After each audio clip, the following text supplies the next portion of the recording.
एक बार भगवान श्री कृष्ण ने अपनी पत्नी सत्यभामा के कहने पर उन्हें स्वर्ग से पारिजात वृक्ष लाकर दिया था।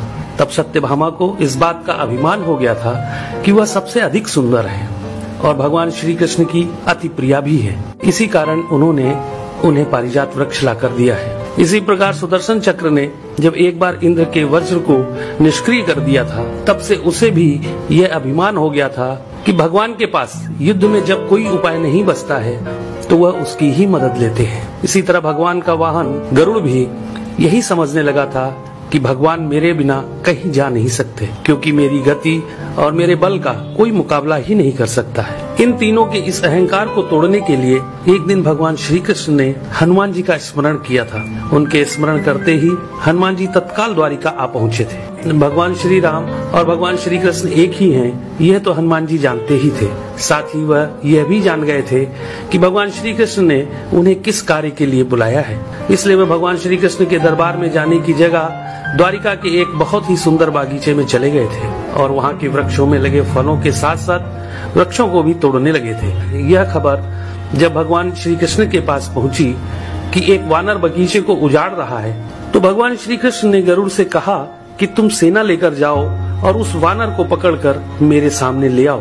तब बल के अभिमान में भरे गरुड़ ने यह कहा था कि प्रभु, एक मामूली वानर को पकड़ने के लिए सेना की क्या जरूरत है, मैं अकेला ही उसे पकड़ लाता हूँ। ऐसा कहकर गरुड़ उड़ते हुए उस बागीचे में पहुँचे जहाँ हनुमान जी वृक्षों को उखाड़ रहे थे। तो गरुड़ ने उन्हें बिना जाने ही उनको पकड़ने का प्रयास किया था। तब हनुमान जी ने गरुड़ को अपनी पूंछ में दबाकर जोर से कस दिया, जिससे गरुड़ की सांस रुक गई थी। गरुड़ को इस प्रकार कुछ समय तक पीड़ित करने के बाद हनुमान जी ने अपनी पूंछ से ही गरुड़ को दूर समुद्र में फेंक दिया था। तब गरुड़ बड़ी मुश्किल से खुद को संभालकर भगवान श्री कृष्ण के दरबार में वापस आकर यह बोले थे कि प्रभु, वह कोई साधारण वानर नहीं है, इसलिए मैं उसे पकड़कर नहीं ला सका। यह सुनकर भगवान श्री कृष्ण ने कहा कि वह अवश्य ही श्री राम जी के भक्त हनुमान होंगे।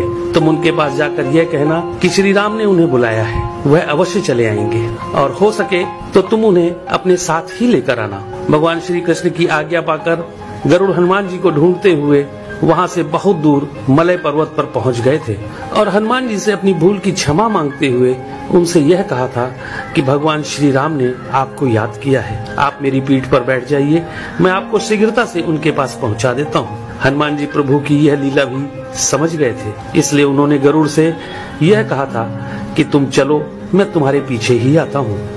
इधर द्वारिका में भगवान श्री कृष्ण ने राम का रूप धारण किया और सत्यभामा के साथ सिंहासन पर बैठ गए थे और सुदर्शन चक्र को यह आदेश दिया कि तुम द्वार पर रहो, बिना मेरी आज्ञा के कोई भी अंदर न आने पाए।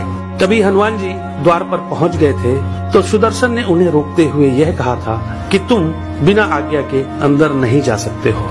तब हनुमान जी ने सुदर्शन चक्र को पकड़कर अपने दांतों में दबा लिया था और अंदर चले गए थे। हनुमान जी ने सिंहासन पर बैठे भगवान श्री राम को प्रणाम करके उनसे यह कहा था कि प्रभु, माँ कहाँ है? आपके पास उनके स्थान पर यह कौन दासी बैठी है? सत्यभामा ने जब यह बात सुनी तो बड़ी ही लज्जित हो गई थी और उनका सारा घमंड चूर हो गया था। तभी थके हुए गरुड़ देव भी हांफते हुए दरबार में आ गए थे। गरुड़ ने वहाँ हनुमान जी को देखा तो वह चकित रह गए थे कि मेरी गति से भी तेज गति से हनुमान जी वहाँ पहुँच गए। इस प्रकार गरुड़ का बल और गति दोनों का अभिमान चूर हो गया था। तभी श्री राम रूपी कृष्ण ने हनुमान जी से यह पूछा कि तुम अंदर कैसे आ गए थे? तुम्हें क्या द्वार पर किसी ने रोका नहीं था? तो हनुमान जी ने कहा, सुदर्शन चक्र ने मुझे रोका तो था, परंतु मैं आपके दर्शन में विलंब कैसे कर सकता था, इसलिए मैंने उस सुदर्शन चक्र को अपने दांतों में दबा लिया था। यह कहकर हनुमान जी ने अपने मुंह से दबे हुए सुदर्शन चक्र को निकालकर प्रभु के चरणों में डाल दिया था। इस प्रकार सुदर्शन चक्र का भी सारा घमंड समाप्त हो गया था।